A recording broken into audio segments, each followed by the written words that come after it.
There's something about a life sentence and a criminal's reaction to it.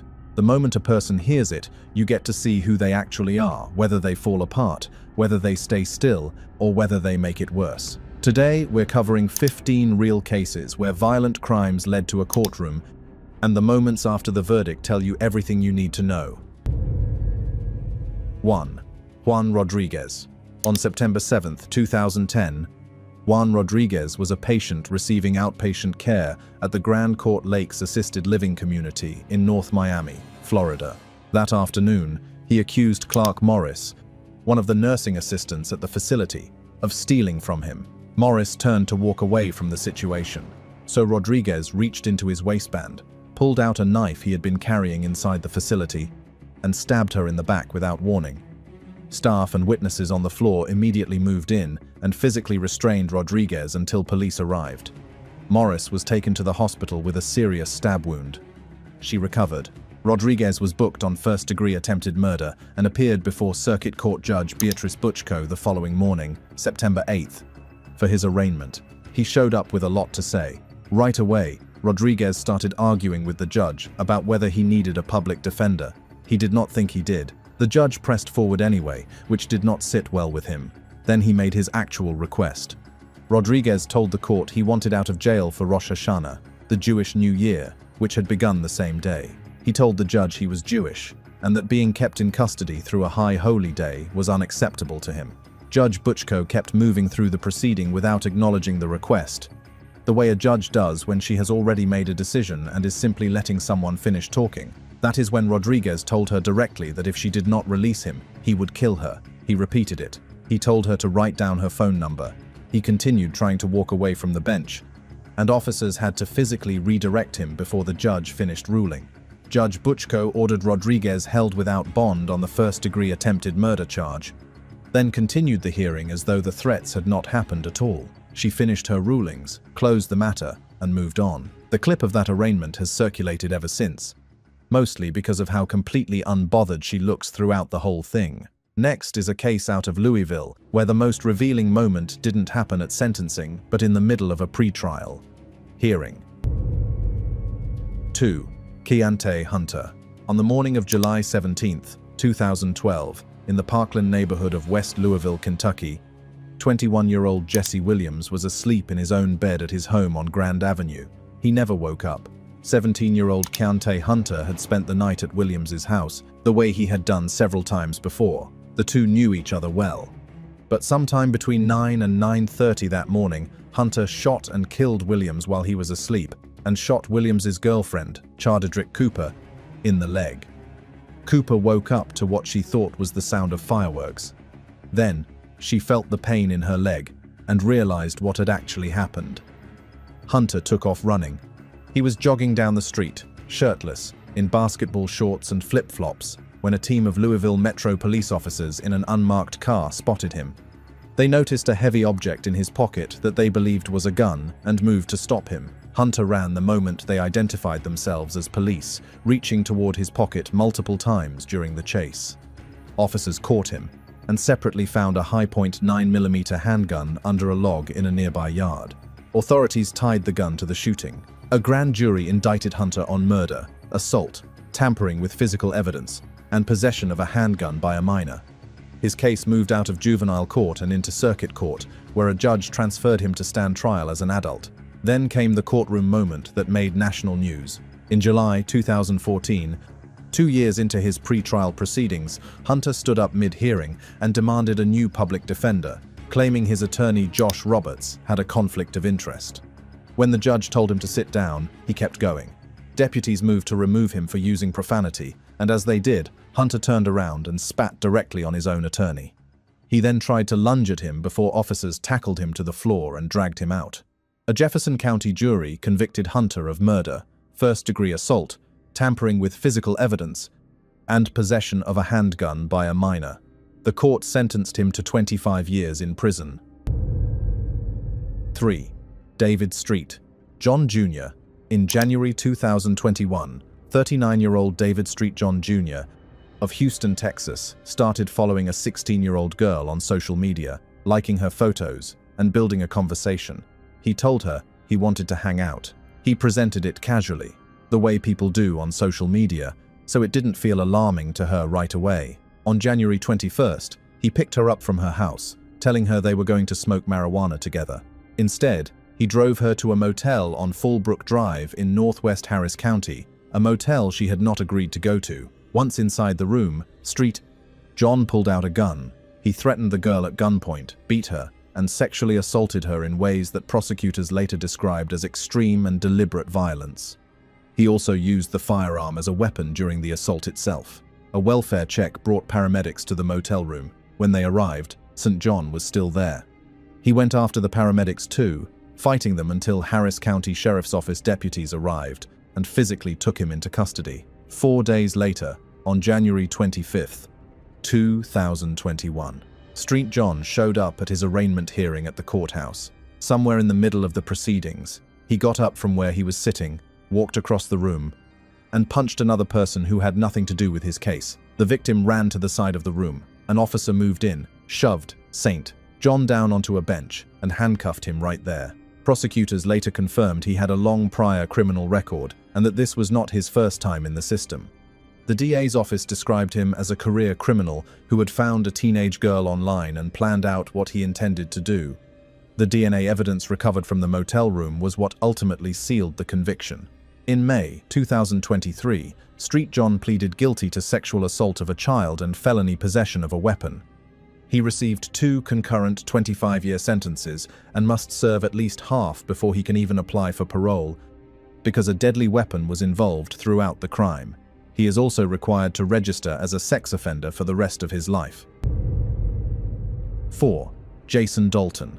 On the evening of February 20th, 2016, Jason Dalton drove around Kalamazoo, Michigan for 5 hours, shot 8 people at 3 different locations, killed 6 of them, and in between each attack, picked up and dropped off passengers through the Uber app as if nothing had happened.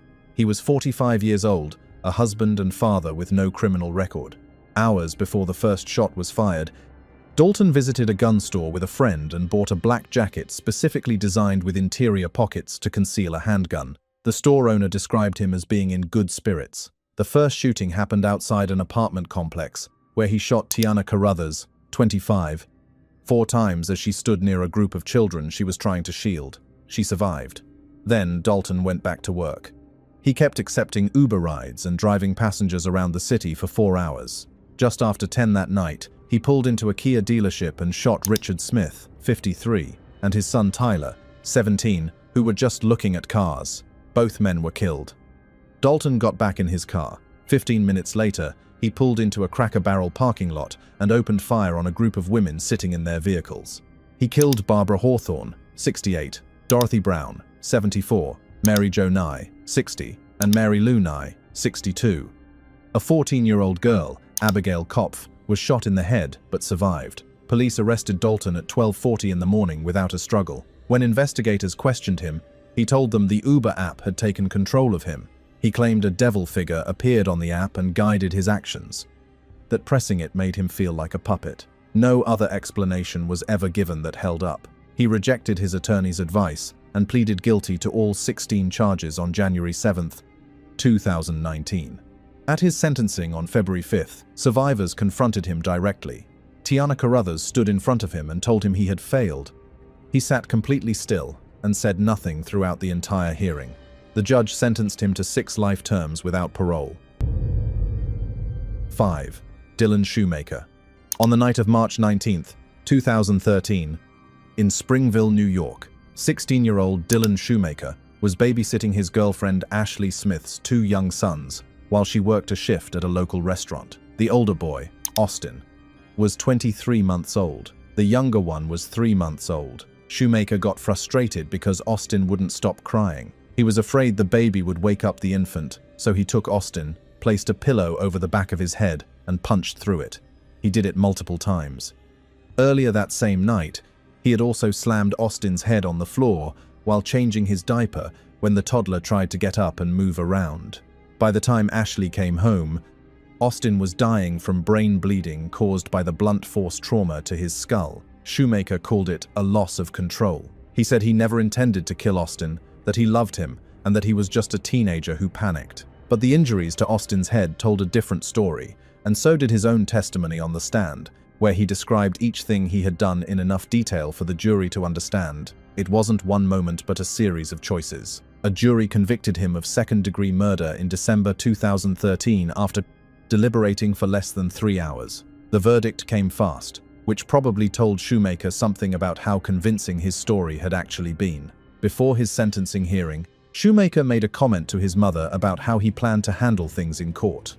He told her he was 16 and blonde, and that if he just cried, the jury would probably feel sorry for him. The judge read that statement aloud at sentencing. Justice M. William Bowler then gave Shoemaker the maximum punishment available under New York law, 25 years to life, telling him directly, at 16, he knew right from wrong, and he knew it was wrong to keep punching a toddler's head. Shoemaker cried in court, just as he said he would. In 2016, an appellate court reduced the minimum to 18 years to life, citing his youth and lack of prior record. He remains incarcerated. 6. Dexter Johnson. In the early morning hours of June 18, 2006, 18-year-old Dexter Johnson and a group of 4 others were riding around Houston, Texas, looking for someone to rob. They found Maria Apares and Hoy Ngo sitting in Apares' Toyota Matrix, parked outside No's home in a quiet residential neighborhood. Apares was 23 years old. No was 17. Johnson and 2 members of the group forced their way into the car at gunpoint, shoved both of them into the back seat, and drove away into the night. They took the couple to a wooded area outside the city. There, according to court records and testimony, Johnson sexually assaulted Apares in the back seat while Johnson and his group forced Ngo to sit nearby. Then Johnson and another group member marched both victims deeper into the woods and opened fire. Johnson shot Apares in the head. Both died there, and their bodies stayed hidden for nearly a week before anyone found them. These 2 murders were part of what Harris County prosecutors described as a 25-day crime spree, in which Johnson and his associates killed 5 people total while carrying out a series of robberies across the Houston area. Johnson was 18 years old when he committed the murders, having just turned 18 days before the night of June 18th. That put the death penalty squarely on the table when his case went to trial. A Harris County jury convicted him of capital murder in June 2007 and unanimously recommended death. At sentencing, Johnson threw a chair across the courtroom and had to be restrained by multiple bailiffs. Members of his family screamed from the gallery, directing threats at the families of Apares and No, who were seated nearby. As of now, he remains on death row. Harris County prosecutors have said they expect his execution will eventually be carried out.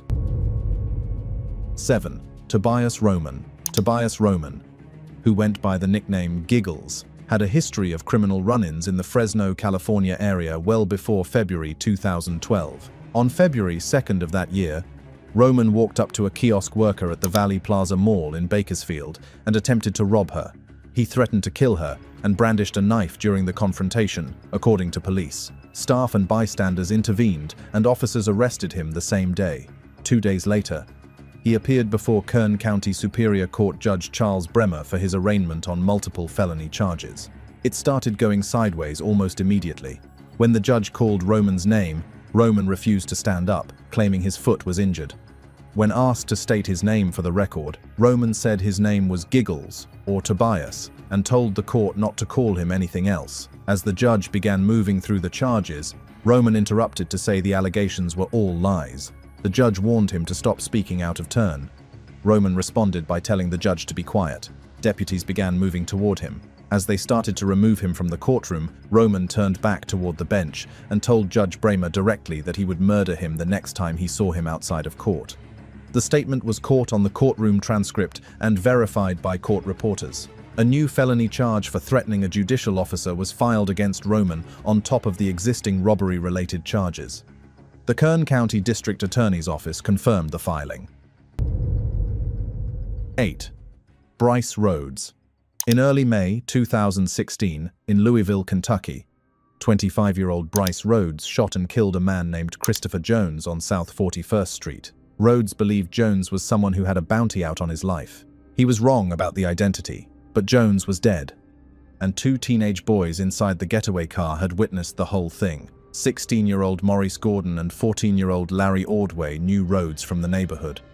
Their family later told investigators that the boys had looked up to him because he was an amateur rapper and they believed he could help them break into the music world. So when Rhodes called them over, they came. On May 22, 2016, Rhodes brought both brothers to his apartment. Once there, according to co-defendant testimony at trial, Rhodes held a vote among the people present to decide whether Gordon and Ordway should be killed. One person voted no. Everyone else went along with Rhodes. Rhodes tied the brothers up, stabbed them multiple times, and forced others in the apartment to participate in the attack as well. He then loaded the bodies into a vehicle, drove them to an abandoned property on River Park Drive, and set them on fire. Police later found the burned remains of both teenagers behind that building. The case stalled for years, as Rhodes cycled through attorney after attorney, refused to cooperate with counsel, threatened court officials across multiple hearings, and made bizarre public accusations about the lead prosecutor. His competency evaluations alone took over a year. A jury finally heard the full case in December 2023. They deliberated for less than 5 hours before returning guilty verdicts on all counts. 3 counts of murder, 1 count of tampering with physical evidence, and 2 counts of abuse of a corpse. The penalty phase jury deliberated for less than 1 hour and recommended life without parole on all 3 murder counts. Circuit Judge Julie Kalin formally imposed that sentence on March 13, 2024, calling it by far one of the most tragic cases she had ever been involved in. As the sentence came down, Rhodes turned toward the mother of the 2 teenagers he had murdered and blew her a kiss. She shouted back at him. The judge cut her off and reprimanded Rhodes. He told the court he was allowed to smile and he would do what he wanted. Then, he sat back down. 9. Ashford Thompson. Just before 2 in the morning on July 13, 2008, Twinsburg police officer Joshua McTarian was on patrol in Twinsburg, Ohio, when he started following a car playing loud music. He also suspected the driver of drunk driving. The driver was 23-year-old Ashford Thompson. His girlfriend, Danielle Robertson, was in the passenger seat. Thompson turned into the driveway of his former home on Glenwood Drive, and McTarian pulled in behind him, calling dispatch to report he was conducting a traffic stop. McTarian then approached the car. Officer McTarian's police, K9, Baggio, remained locked in the cruiser throughout. A physical struggle broke out between the 2 men. McTarian managed to get 1 handcuff on Thompson's wrist before Thompson drew his own licensed concealed handgun and shot McTarian 4 times in the head at close range. McTarian was 33 years old. He had served with the Twinsburg Police Department for 11 years and was the first officer in the department's history to be killed in the line of duty. Thompson fled with Robertson to his sister Bridget Robinson's home in Bedford Heights. Officers tracked him there within the hour. When they arrived, McTarian's handcuff was still attached to Thompson's wrist and the murder weapon was sitting on the kitchen stove. Robinson had already attempted to tamper with it. McTarian was airlifted to Metro Health Medical Center, where he died. He left behind his wife Holly, also a police officer, and their infant daughter Thea. Thompson told the court he fired because he feared McTarian and the K9 were going to attack him. The jury rejected that argument after 3 hours of deliberation. A Summit County jury convicted Thompson of 2 counts of aggravated murder in May 2010, along with escape, resisting arrest, tampering with evidence, and carrying a concealed weapon. The jury then recommended the death penalty. Summit County Judge Eleanor Marsh Stormer imposed it on June 23, 2010. Thompson had been tearful when he addressed the court the day prior, expressing remorse, but sat stone-faced through the actual sentencing. Thompson remains on Ohio's death row, with multiple execution dates delayed through ongoing appeals. Dan. 10. Jamiko Hayden. On December 19, 2019, around 9:30 in the evening, 19-year-old Christian Gwynn was walking home from a nearby restaurant with a friend near South 43rd and West Market Streets in Louisville, Kentucky. He had a 10 o'clock curfew and he was respecting it. A red sedan passed by the group. Gunshots came from inside the car. 2 shots hit Gwynn and he died at the scene. His friend survived. The shooter drove away. Police identified the sedan as a stolen Chevy Malibu and worked the case throughout the following months, but weeks became months without a public arrest. Christian's mother, Krista Gwynn, kept showing up, kept pushing, and kept speaking publicly about her son while the family waited. On April 28, 2021, 16 months after the shooting, Louisville Metro Police detectives moved in to arrest Jameco Hayden, 22 years old, in connection with Christian's murder. Hayden led officers on a foot chase before they physically caught up with him and took him into custody. Inside the vehicle he had been driving, police found a semi-automatic rifle and a Glock 19 pistol. Hayden's criminal history included prior felony convictions for robbery, fleeing police, and first-degree wanton endangerment. While he was awaiting trial on a previous case, he had also faced charges for escaping custody and tampering with an ankle monitoring device while assigned to home incarceration. The case moved slowly. In February 2023, Hayden accepted a plea deal, entering a combination of guilty pleas and Alford pleas to charges including complicity to second-degree manslaughter, possession of a handgun by a convicted felon, and related counts. He received a 10-year sentence. During the sentencing hearing, Christian's father had to be escorted out of the courtroom after Hayden began laughing during the family's impact statements. 11. Alexis Avila, on January 7, 2022, in Hobbs, New Mexico, an 18-year-old woman tossed a garbage bag into a commercial dumpster behind a strip mall and drove away. Inside that bag was her newborn son. Alexis Avila later told investigators she had no idea she was pregnant until the day before. She delivered alone, wrapped the baby in a plastic trash bags, placed him into a trash bag, and threw the bag into the dumpster. The umbilical cord was still attached. It was winter. 3 strangers were going through that same dumpster that night, looking for anything of value when they heard crying coming from a black plastic bag. They thought it was a cat or a dog. They opened it and found a newborn boy, alive, with dried blood still on him. Authorities estimated he had spent roughly 6 hours in that dumpster and was showing symptoms of hypothermia. Emergency crews rushed the baby to a local hospital, and he was then airlifted to Lubbock, Texas, for specialized pediatric care. He survived. Surveillance video captured the entire disposal from the moment Avila pulled up to the moment she drove off, and prosecutors built their case almost entirely around that footage. At trial, the prosecution argued the video showed someone who knew exactly what she was doing, that there was nothing accidental or unconscious about the trip to that dumpster. The defense argued Avila had been in a dissociative state caused by an undiagnosed bipolar disorder. Prosecutors countered that the video showed deliberate, purposeful movement, and that Avila had plenty of time between the birth and the disposal to make a different choice. In April 2023, a jury convicted her of attempted first-degree murder and child abuse resulting in great bodily harm.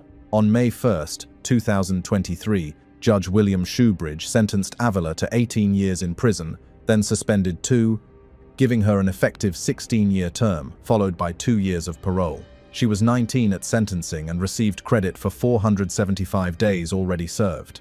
Up next is a case where the weapon was a car, and what looked like an accident was anything but. 12. Mackenzie Sherilla. Just after 5:30 in the morning on July 31, 2022, a 2018 Toyota Camry flew down Progress Drive in Strongsville, Ohio, and drove straight into the brick wall of a commercial building at 92 miles per hour. The car nearly split in two on impact. 17-year-old Mackenzie Sherilla was behind the wheel. Her boyfriend, 20-year-old Dominic Russo, was in the passenger seat. His 19-year-old friend, Davion Flanagan, was in the back. First responders pronounced both men dead at the scene. The car's event data recorder told investigators exactly what happened. In the final seconds before impact, someone held the accelerator at full capacity with zero brake application. Sherilla and Russo had been in a relationship for about 4 years, and testimony from Russo's family described it as increasingly volatile in the months leading up to the crash. His mother told the court that the relationship had grown tense well before the crash, and that her son had reached out to family multiple times in the final months because of it. Just 2 weeks before the wreck, a witness heard Sherilla threaten to crash her car with Russo inside it. Prosecutors also brought TikTok videos showing Sherilla attending concerts and celebrating Halloween after the crash while sitting in a wheelchair, making their argument that she had never shown genuine remorse. Police found psilocybin mushrooms and a digital scale in the vehicle when they processed the scene. Her bench trial began August 7, 2023, before Cuyahoga County Common Pleas Court Judge Nancy Margaret Russo. On August 14th, Judge Russo found Sherilla guilty on 12 counts, 4 counts of murder, 4 counts of felonious assault, 2 counts of aggravated vehicular homicide, 1 count of drug possession, and 1 count of possessing criminal tools. On August 21, 2023, Judge Russo sentenced Sharilla to 2 concurrent life sentences with the possibility of parole after 15 years. She also made clear she doubted Sharilla would reach that mark, and that the parole board would likely keep her in much longer depending on her conduct. Sharilla wept during her statement and said she couldn't remember what happened that night. The victims' families had heard enough. 13. Jonathan Belton. On December 28, 2008, a 16-year-old from Detroit shot and killed a suburban police officer in Oak Park, Michigan. The officer had pulled him over for not having a driver's license, drove him to an apartment complex to find an adult to take custody of him, and never made it back out. Oak Park police officer Mason Samborski was 28 years old. Inside the hallway of that apartment building, something went wrong. Samborski took a bullet to the head and died from the injury.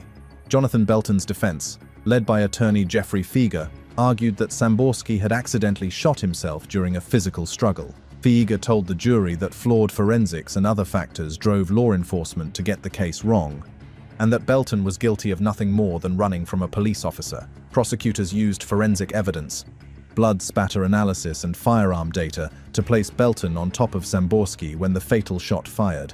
Belton was 18 by the time his case reached trial at Oakland County Circuit Court before Judge Rayleigh Chabot. The Belton was 18 biter. Proceedings ran for more than 5 weeks in front of an 8-woman, 6-man jury, and they drew intense emotion from everyone in that courtroom throughout.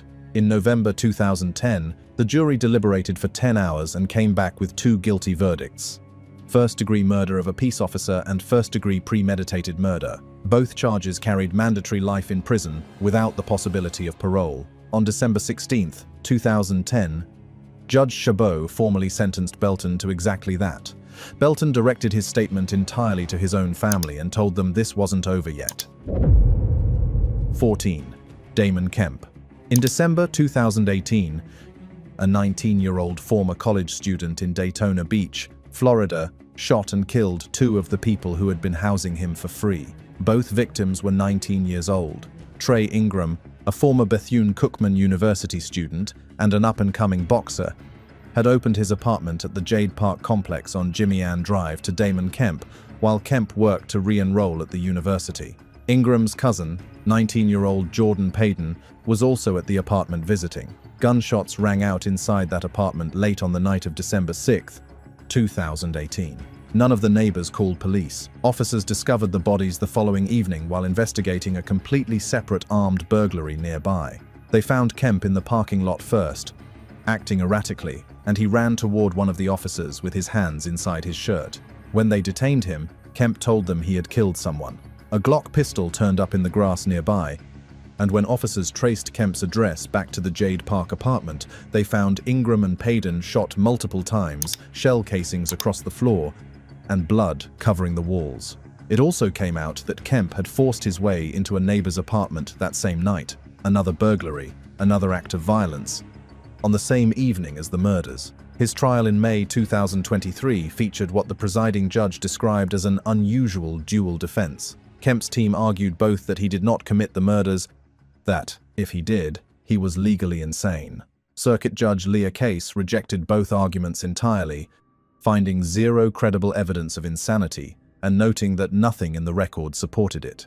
A jury found Kemp guilty on all counts. On August 29, 2023, Judge Case sentenced him to 3 consecutive life terms in prison. But the moment that burned into everyone's memory came earlier at his very first court appearance back in December 2018. Guards wheeled Kemp into the room and he came in screaming. His eyes darted around wildly, his face shifting between what looked like panic and something much harder to read.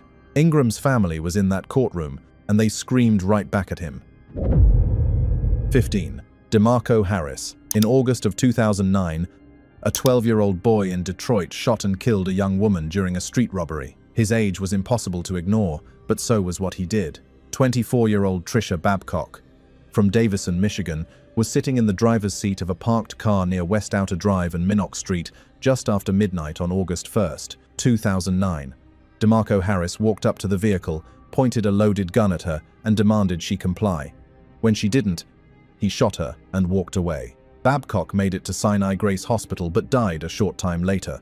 Police connected Harris to the scene through forensic evidence and took him into custody shortly after.